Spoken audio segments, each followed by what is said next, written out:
오늘 우리에게 주시는 하나님의 말씀은 출애굽기 20장 1절에서 17절까지의 말씀입니다. 제가 봉독하겠습니다. 하나님이 이 모든 말씀으로 말씀하여 이르시되 나는 너를 애굽 땅 종되었던 집에서 인도하여 낸 내 하나님 여호와니라. 너는 나 외에는 다른 신들을 내게 두지 말라. 너를 위하여 새긴 우상을 만들지 말고 또 위로 하늘에 있는 것이나 아래로 땅에 있는 것이나 땅 아래 물속에 있는 것에 어떤 형상도 만들지 말며 그것들에게 절하지 말며 그것들을 섬기지 말라. 나 내 하나님 여호와는 질투하는 하나님인즉 나를 미워하는 자의 죄를 갚되 아버지로부터 아들에게로 3, 4대까지 이르게 하거니와 나를 사랑하고 내 계명을 지키는 자에게는 1000대까지 은혜를 베푸느니라. 너는 내 하나님 여호와의 이름을 망령되게 부르지 말라. 여호와는 그 이름을 망령되게 부르는 자를 죄 없다 하지 아니하리라. 안식일을 기억하여 거룩하게 지키라. 엿새 동안은 힘써 내 모든 일을 행할 것이나 일곱째 날은 내 하나님 여호와의 안식일인즉 너나 내 아들이나 내 딸이나 내 남종이나 내 여종이나 내 가축이나 내 문 안에 머무는 객이라도 아무 일도 하지 말라. 이는 엿새 동안에 나 여호와가 하늘과 땅과 바다와 그 가운데 모든 것을 만들고 일곱째 날에 쉬었음이라. 그러므로 나 여호와가 안식일을 복되게 하여 그날을 거룩하게 하였느니라. 내 부모를 공경하라. 그리하면 내 하나님 여호와가 내게 준 땅에서 내 생명이 길리라. 살인하지 말라. 간음하지 말라. 도적질하지 말라. 내 이웃에 대하여 거짓 증거하지 말라. 내 이웃의 집을 탐내지 말라. 내 이웃의 안나 그의 남종이나 그의 여종이나 그의 소나 그의 낙이나 무릇 내 이웃의 소유를 탐내지 말라. 아멘. 오늘 말씀의 제목은 십계명을 주신 하나님입니다. 이 참 반가운 사람입니다. 여러분들은. 한 사람이 온다라고 하는 거, 어느 시인이 그렇게 이야기를 했죠. 한 사람이 온다라고 하는 거는 그 사람의 일생이 온다라고 하는 것과 같다라고 이야기를 합니다. 단순히 한 주간 떨어졌다가 만나는 이것이 아니라요. 그의 일생이 우리에게 오는 것이고요. 또 천하보다 귀중한 한 영혼이 우리에게 오는 것이라고 하는 것이기에 얼마나 소중하고 반가운지요. 그리고 참 많은 예배의 자리가 있습니다. 참 많은 예배의 자리가 있음에도 불구하고 오늘 이 더 잘 돕는 사람들의 예배의 자리에 함께 하게 되었다라고 하는 것. 이게 얼마나 큰 감사인지요. 그러기에 참 반갑고 참 소중한 사람입니다. 그래서 사랑하고 축복하고 감사하고 더욱더 반갑습니다. 당신은 우리를 위해 보낸 하나님의 사람이고 세상을 향해 보낸 하나님의 선물입니다. 오늘 이스라엘은 말씀 가운데 십계명, 하나님의 약속이 있는 계명을 받게 됩니다. 이것을 친히 돌에 새겨서 주셨다라고 하는 것. 그래서 이스라엘 백성들이 말씀을 체감할 수 있고 실제 경험할 수 있고 보고 만져볼 수 있는, 물론 만지지는 않았지만 볼 수 있도록 그들의 삶에 함께 한다라고 하는 걸 알 수 있도록 해주셨다라고 하는 거죠. 사실 우리가 알고 있는 것처럼 율법은 구원 받기 위해 우리에게 주셨던 것이 아니라고 하는 거죠. 구원받은, 선택받은 하나님의 백성에게 주셨던, 그래서 하나님의 백성은 이와 같으니 이렇게 살자라고 하는 약속 있는 증표처럼 이렇게 보여주셨다라고 하는 것이죠. 그래서 율법이 우리의 구원을 보증하는 것이 아니라 구원받은 자의 삶을 드러내는 증표라고 한다라고 하는 것이죠. 그래서 행동이 우리를 구원하는 보증이 되지는 못합니다. 그러나 구원받은 사람, 선택받은 사람, 하나님의 사람들은 그 행동 가운데 구원받았음, 선택받았음이라고 하는 것이 은연중 드러나게 되는 것. 이건 너무나 자연스럽고 이상한 일이 아니라고 하는 거죠. 누군가와 함께 하려면 함께 한다라고 하는데 은연중에 규칙이라고 하는 것들이 생겨난다라고 하는 거죠. 그래서 함께 하는 것이 함께 한다라고 하는 것이 정해졌기에 함께 하려면 이렇게 하면 좋겠다라고 암묵적으로 이 사람은 이렇게 대하는 게 더 좋구나라고 하는 것들이 생겨난다라고 하는 거죠. 그런데 이 규칙을 잘 지키면 누구라도 함께 할 수 있는 걸까요? 이 규칙을 잘 지키면 그와 내가 없던 관계가 생겨날 수 있는 걸까요? 이렇게 표현해보면 어떨까요? 대한민국의 헌법 어떤가요? 여러분 잘 알고 있나요? 몇 조항으로 되어 있는지, 어떤 내용이 담겨져 있는지. 사실 잘 모를 때가 훨씬 더 많다라고 하는 거죠. 근데 내가 얼마나 대한민국을 사랑하고 대한민국의 헌법을 존중하고 대한민국의 헌법의 전문을 제가 다 이해하고 알고 있는지 여러분은 모르실 겁니다. 저는 정말로 이 헌법의 조항 하나하나를 묵상하면서 이것들을 잘 지켜내가고 있다고 자부합니다. 자, 그러면 나는 대한민국 사람일까요? 헌법을 잘 지켜야 대한민국 사람이라고 이야기한다라고 하면 조금 갸우뚱이 될 것 같습니다. 대한민국 국민이 되는 첫째 조건은 국적이라고 하는 거죠. 국적을 가지고 있느냐. 그리고 국적이 있는 사람들이 함께 살기 위해서 법으로 보장된 헌법이라고 하는 것들을 지켜가면서 살아간다라고 하는 거죠. 근데 사실 대한민국 사람들이 헌법을 잘 모르는 경우들이 많다라고 하는 거죠. 물론 법을 잘 모르고 법 없이도 살아갈 수 있는 삶이라고 하면 얼마나 행복할지 모르겠습니다. 법 없이도 서로 충분히 사랑하고 충분히 배려하고 배려받고 서로 존중하면서 쿵짝쿵짝이 경우에 합당하게 이루어진 삶이라고 할 수 있겠죠. 그런데 그렇지 않다라고 하는 거. 사실 사람들이 다투게 된다라고 하는 것은 사실 누군가가 잘하고 잘못하고와의 문제일 때도 있지만 그렇지 않을 때가 있습니다. 서로 더 잘해보고자 하는 이런 노력들이 충돌하는 경우들을 보게 됩니다. 서로 좀 더 중요한 역할들을 맡고 서로 조금 더 많은 기여들을 하게 되고 서로 조금 더 이렇게 내가 옳다라고 하는 것들을 주장하는 이런 상황들이었었는데 이게 충돌이 되고 갈등을 야기시키고 그러다는 결국 돌이킬 수 없는 상황에 이르는 것들을 보게 됩니다. 우리는 이걸 가리켜 자기 소견에 오른 대로 행하더라 라고 이야기를 합니다. 사람들이 자기 소견에 오른 대로 행하더라. 그런데 하나님으로 섬기는 하나님의 백성들이었음에도 불구하고요. 하나님을 섬기는 방법을 잘 몰랐던 것 같습니다.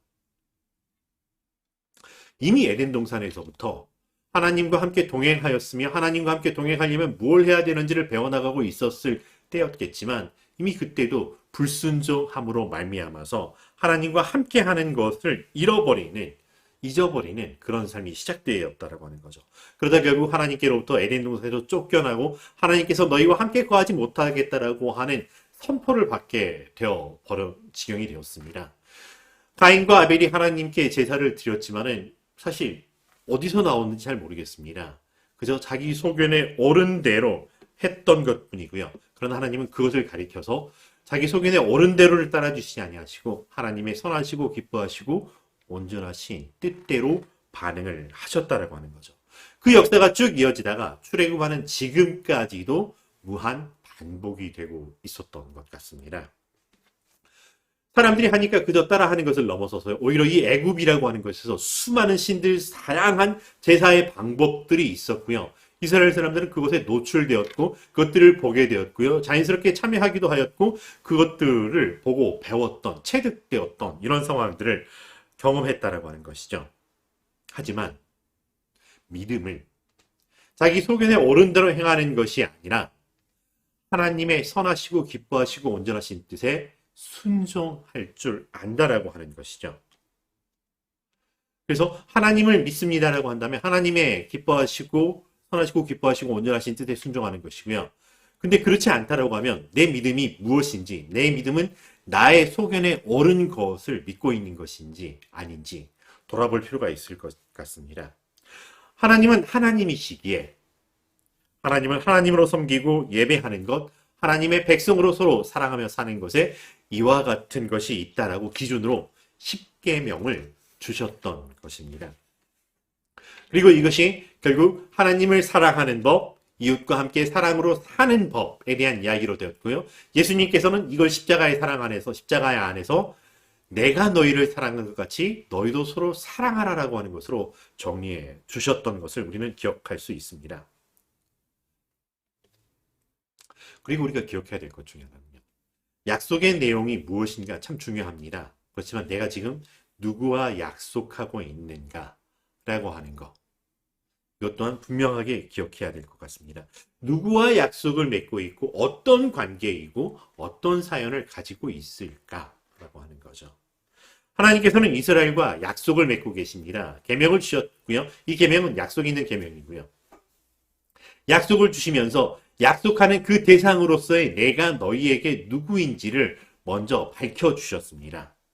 나는 너를 애굽 땅 종되었던 집에서 인도하여 낸 너의 하나님 여호와니라 라고 말씀해 주시는 거죠. 나는 여호와다 라고 선포하셨어도 될 것 같습니다. 아, 하나님이시구나. 그런데 나는 나고 너는 너라고 하는 이런 관계들이 있을 수 있습니다. 나는 나고 너는 너. 이 안에 어떤 관계가 있을까요? 어떤 연관, 어떤 상관성이 있을까요? 그냥 나 있고 너 있어 라고 하는 것으로 끝나는 것이 아니라 이 안에 어떤 관계, 어떤 사연이 담겨 있는지 하나님께서 우리에게 알려주셨다라고 하는 거죠. 나는 하나님이야. 그런데 너의 하나님이야. 그런데 나와 너 사이에 무슨 일이 있었고 어떤 사연이 있었냐면 나는 너를 애굽 땅 종되었던 곳에서 인도하여낸, 종되었던 집에서 인도하여낸 너의 하나님이야. 어느 날 갑자기 하나님이 짠 나타나서 자 이제부터 내가 너의 하나님이야 라고 했던 게 아니죠. 사실 이 일이 있기 위해서 430년 전에 요셉을 애굽에 팔려가게 하셨던 그런 사연들. 그러나 요셉이 홀로 덩그러니 있었던 것이 아니라 아브라함의 하나님, 이삭의 하나님, 야곱의 하나님으로 함께 그 시대 그 사람들과 함께 하면서 나는 너의 하나님이야. 그때 그 시대의 사람들과 약속하셨던 하나님이셨다라고 하는 것.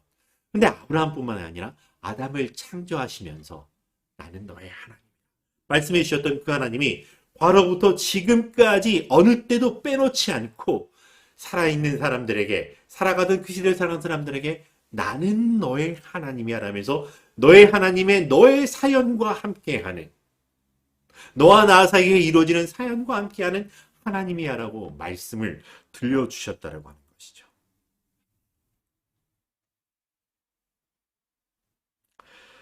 그리고 그때로 끝나는 것이 아니라 계속해서 출애굽하였던 그 백성을 지나서 계속해서 나는 너희와 함께하는 하나님이셨지만 예수 그리스도를 이 땅에 보내심으로 말미암아 나는 너희를 위하여 독생자 예수 그리스도를 너희에게 보내어준 너희의 하나님.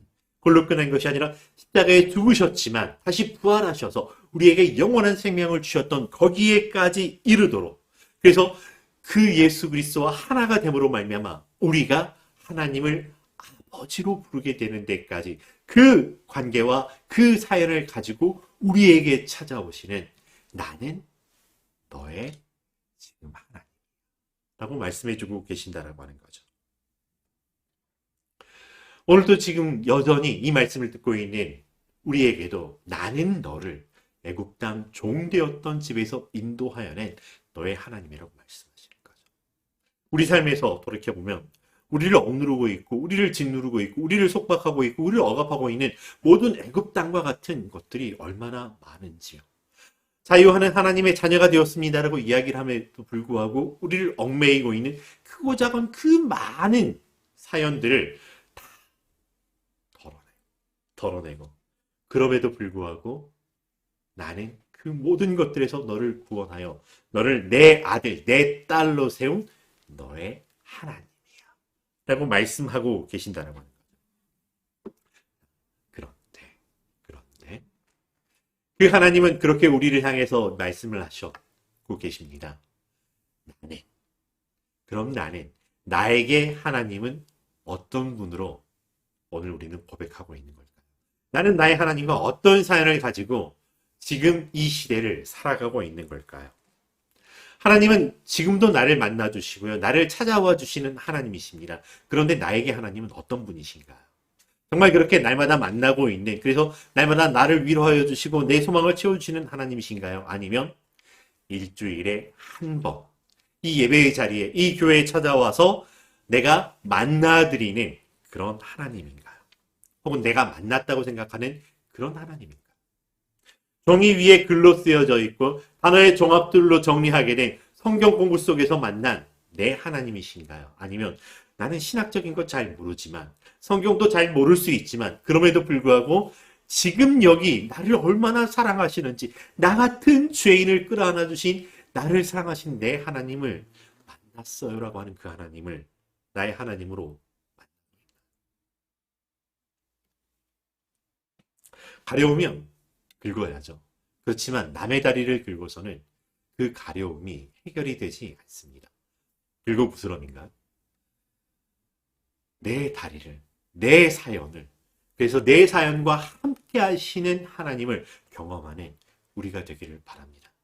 그래서 나는 너를 애굽 땅 종되었던 곳에 인도하는 내 하나님이 과거 그들에게 그랬었지, 저들에게 그러시는구나라고 하는 거 아니라 지금 나에게 역사하시고 나의 사연에서 나를 구속하여 내시는, 그래서 새로운 사연들이, 새로운 이야기들이 만들어지는 나와 나의 하나님의 관계의 이야기라고 하는 것. 그저 나는 나, 너는 너, 그렇게 존재할 뿐. 그렇게 하나님은 내 함께 하신다고 하지만 조금 어려운 이웃과 같은 그런 분이 아니라고 하는 것이죠. 집어서 하나님은 나를 가리켜 요서봐, 나는 너의 하나님이야 라고 말씀해 주신다라고 하는 것이죠. 태양이 모든 사람들의 머리 위에 떠 있지만, 그러나 그 태양이 때로는 나에게 따갑게 하고 때로는 나를 따사롭게 하고 때로는 나를 포근하게 그 볕 아래에서 정말로 내가 살아나고 있음을 느끼게 하는 것과 같은 그런 신비를 하나님은 태양뿐만이 아니라 직접 우리를 찾아와 주셔서 그 하나님을 누릴 수 있도록 해주셨다라고 하는 것이죠. 따스한 하나님, 그 하나님의 은혜, 나를 준비하여 주셨고 나를 만나주시고 나를 품에 안아주시면서 내가 사망의 음침한 골짜기로 다닐지라도 해를 두려워하지 아니할 것은 주께서 나와 함께 하심이라. 주의 지팡이와 막대기가 나를 안위하시나이다 라고 고백했던 그 고백이 다윗의 고백이 아니라 오늘 우리의 고백이 되기를 간절히 바라봅니다. 바로 그런 관계, 그런 사연을 가지고 있는 사람들에게 오늘 또 주시는 말씀. 나는 너를 애굽 땅 종되었던 집에서 인도하여 낸 내 하나님 여호와니라. 너는 나 외에는 다른 신들을 내게 두지 말라. 너를 위하여 새긴 우상을 만들지 말고 그것들에게 절하지 말며 그것들을 섬기지 말라. 너는 내 하나님 여호와의 이름을 망령되게 부르지 말라. 이 시기를 기억하여 하게 지키라. 내 부모를 공경하라. 살인하지 말라. 간음하지 말라. 도적질하지 말라. 내 이웃에 대하여 거짓 증거하지 말라. 내 이웃의 집을 탐내지 말라. 이 모든 것들이 하나님을 사랑합니다. 내 이웃을 내 몸과 같이 사랑합니다. 그리고 예수님께서는 이 약속을 십자가 안에서 내가 너희를 사랑한 것 같이 서로 사랑하라. 너희는 사랑을 받은 자라고 이야기를 해주셨습니다. 자기 소견에 옳은 대로 해석해서 이게 더 나은 거야 라고 툭 하는 것. 그래서 이런 행동의 결과들을 가지고 내 거룩함이 이만큼 크고 내 구원함의 삶의 영역이 이렇게 된다고 드러내는 어떤 리트머스나 삶의 지표라고 하는 것들이 아니라고 하는 것이죠. 했냐 안 했느냐 얼마나 했느냐라고 따지는 것이 아니라 본질적으로 그래서 사랑하는 율법을 잘 지키고 있었던 베드로에게 내가 이 사람을 그러면 7번 용서하면 되겠습니까? 했던 그에게 아니라 이런 것이 7번이라도 용서하라라고 이야기해 주시고 먼 훗날 다시금 찾아와 주셔서 베드로에게 하셨던 말이 내가 나를 사랑하느냐. 주는 그리스도시요 살아계신 하나님의 아들이십니다 고백했던 그 고백의 믿음 위에 내가 나를 사랑하느냐. 내 양을 먹이라 치라 라고 했던 하나님을 사랑하라. 내 이웃을 사랑하라. 내가 너희를 사랑하는 것 같이 서로 사랑하라 라고 말씀해 주셨다라고 하는 것입니다. 지켜야만 유지되는 관계가 아니라 이미 너무나도 소중한 관계가 세워졌기에 이것을 잘 지키고 싶고 존중하고 싶어서 배려하게 되는 이런 모습을 보게 됩니다. 구원을 받으려는 몸부림이 아니라 구원을 받게 되었으니 자연스럽게 우리를 통해서 드러나게 되는 변화된 삶의 모습들과 같다라고 하는 거죠. 지켜내려는 것이 아니라 자연스럽게 스며나게 되는 것. 이것이 우리 그리스도인의 삶이라고 합니다. 이 트리플 악셀이라고 하는 거 김연아 선수가 굉장히 잘하는 거죠. 이 트리플 악셀을 했었을 때 아나운서들이 그렇게 해서 나비처럼 훨훨 나는 얼마나 우아한 이런 표현들을 하게 되는 거죠. 처음부터 잘하게 되었을까? 잘하게 되는 그 모습을 위하여 얼마나 많은 엉덩방아를 찧었고 얼마나 많은 좌절과 낭망 속에서 얼마나 많이 자기를 이렇게 자기 스스로에게 낙심하였을까요? 근데 거기에 머무르지 아니하고 한 걸음 더, 한 번 더 도전하였다라고 하는 거죠. 연습하고 훈련하고 반복하고 더 시도전하고 됐다고 안심하지 아니하고 꾸준히 노력하였던 모습이 그런 결과를 만들어냈던 것처럼 우리의 믿음의 삶에서 그런 트리플 악셀과 같은 거 뭘까요? 사실은 믿음의 순종이라고 하는 거죠. 순종이라고 하는 거 사실 생각보다 쉽지 않다는 거 우리 경험해 보았습니다. 순종하기 위해서 얼마나 갈등하였고요. 정말 내가 손해보는 것 같고요. 얼마나 내 안에서 불끈불끈 솟아오는 이런 것들을 내리눌러야 되고요. 근데 잘 안 되었기에 하려고 했지만 안 되었기에 낙심하고 좌절하고 나에게 실망하고 얼마나 많이 절망 속에 있었는지. 근데 그럼에도 불구하고 그때마다 나를 찾아오셨던 예수 그리스도의 사랑과 그 위로가 있었다라고 하는 거예요. 성령님께서 나를 감싸 안아주시면서 내가 너의 하나님이라. 나의 성공하지 못했던 것들 그것도 못해라고 꾸정하시는 것이 아니라 그저 내가 너의 하나님이라고 말씀하여 주셨고 그 위로하여 주셨던 그 앞에 주님 천부의 의지 없어 내가 손들고 갑니다 고백하였던 것이 얼마나 많았는지요. 그렇게 살아왔던 우리의 삶이 이제 다른 사람들의 보기에 사시는 하나님이 너와 함께하였구나라고 하는 모습을 드러낼 수 있었다라고 하는 것 아닌가 싶습니다. 그런데 그럼에도 불구하고 잘 안 되기에 그냥 하나님께서는 우리에게 예수 그리스도의 의를 덧입혀 주셔 버렸던 것이죠. 내 행위의 결과로 말미암은 것이 아니라 그냥 그리스도의 의를 덧입혀 주셔버렸기 때문에 우리에게서 그리스도의 향내가 나게 하여 주셨고 그저 하나님을 안다라고 하나님을 나의 하나님이라고 고백하는 그 고백 안에 그런 향기들이 풍겨나게 해 주셨고 그런 행위들로 다듬어져 가게 해 주셨고요. 성령님께서 그렇게 우리를 인도해 주셨다라고 하는 것이죠. 너희 안에 이 마음을 품으라 예수 그리스도의 마음을 알게 주셨다. 그것이 조금 더 정말 내가 잘하고 있는지 알고 싶거든. 말씀에 있대요. 그리고 십계명에 있대요. 내가 지금 하나님 외에 다른 이름을 두려고 하는 것인가? 내가 하나님을 믿고 있는 것인가? 아니면 다른 것을 의지하는 것인가? 이것이 내 이웃을 사랑하는 것인가? 아니면 내 욕심에서 나는 것인가? 내가 하려고 하는 방법이 내가 옳기 때문에 딴 방법 가리지 않으려고 내 이웃의 것들을 버리는 것인가? 돌아볼 수 있는 이런 가이드, 어떤 기준은 될 수 있다라고 생각을 해봅니다. 내가 사랑을 받았노라. 내가 사랑을 받았노라고 하는 이 고백이 어느 순간 우리를 믿음의 성장들을 불러일으키고요. 그리스도의 장성한 분량에 이르도록 인도하여 주면서 아는 만큼 보이고 보게 된 만큼 알고 깨닫고 삶으로 드러내는 이러한 그리스도의 삶이 우리 안에 이루어진다라고 하는 거죠. 하나님은 지켰느냐 지키지 않았느냐로 죄와 벌을 구분하시려고 십계명을 주셨던 것이 아닙니다. 사랑하라. 사랑하자. 그 사랑 받았으니 그 사랑으로 우리가 서로 사랑하자라고 주셨다라고 하는 것. 다만 자기 소견의 옳은대로가 아니라 하나님의 선하시고 기뻐하시고 온전하신 뜻이 있으니 그것이 바로 이것이라고 우리에게 주셨다라고 하는 것. 경우에 합당하게 사랑하기 위하여 그 경우에 합당한지를 돌아보라라고 주셨다라고 하는 것입니다. 구원의 예수님께서 그 사랑을 주셨으니 그 사랑을 내가 받고 누린 만큼 돌이켜보고 과연 그러한가 상고하여 보면서 하나님의 사랑, 하나님을 사랑하는 것이 이것이구나 라고 성령님의 조명하여 주시고 깨닫게 하여 주심 안에서 하나씩 행할 수 있게 된다고 하는 것이죠. 할 수 없는 것을 하라고 하는 것이 아니라 믿음 안에서 내가 사랑받은 만큼 할 수 있게 하신 그것을 하라고 하는 것입니다.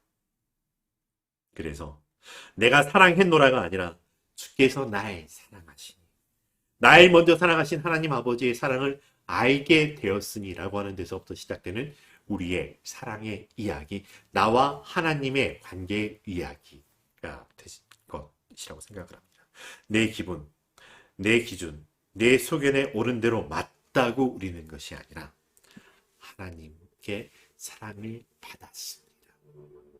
그래서 나도 하나님께서 사랑하신 것처럼 예수님께서 사랑하신 것처럼 사랑하겠습니다. 그런데 내 소견에 옳은 대로가 아니라 말씀에 맞는 것인지 다시 한번 돌아보기 위하여 주셨던 말씀입니다. 모자란다면, 힘들다면 다시 한번 돌아보기 바랍니다. 후회 주시고 꾸짖지 아니하신 하나님께 저의 사랑이 부족합니다. 그 사랑을 깨닫지 못했습니다. 공부하면서요. 그 사랑에 맞추어 할 수 있도록 척하는 사랑이 아니라 받았으니 사랑하는 그 사랑. 예수 그리스도께서 우리에게 채워주시는 그 사랑으로 이 한 주간 살아가는 우리의 삶이 되기를 바랍니다. 그래서 내가 하고 싶은 대로 하는 사랑이 아니라 예수 그리스도께서 주셨던 사랑으로 당신을 사랑합니다. 내게 맡겨주셨던 것들을 통해서 하나님을 더욱 사랑함으로 섬기겠습니다라고 하는 고백들 속에서 성령님께서 우리를 이끄시고요. 그러한 우리의 삶을 통해서 많은 사람들이 사실은 하나님이 너와 함께하구나라고 하는 그리스도의 향기를 맡게 되고요. 그리스도의 편지가 되어 사람들에게 읽혀지는 삶이 될 것이라고 하는 것. 그런 우리의 삶을 위해서 성령님께서 예수 그리스도의 사랑이 풍성함이 무엇인지를 깨닫게 조명하여 주시는 이 귀한 한 주간 우리의 삶이 되기를 간절히 바랍니다. 기도하겠습니다. 사랑과 은혜가 풍성하신 여호와 하나님, 우리가 무엇이간데 우리를 사랑하여 주시고 우리가 하나님의 사랑 안에서 예수 그리스도의 사랑 안에서 그리스도인으로 하나님의 자녀로 예수님의 친구로 살아갈 수 있도록 허락하여 주셨는지요. 사랑받았으니 사랑하는 삶이 온전히 이루어지게 하여 주시옵소서.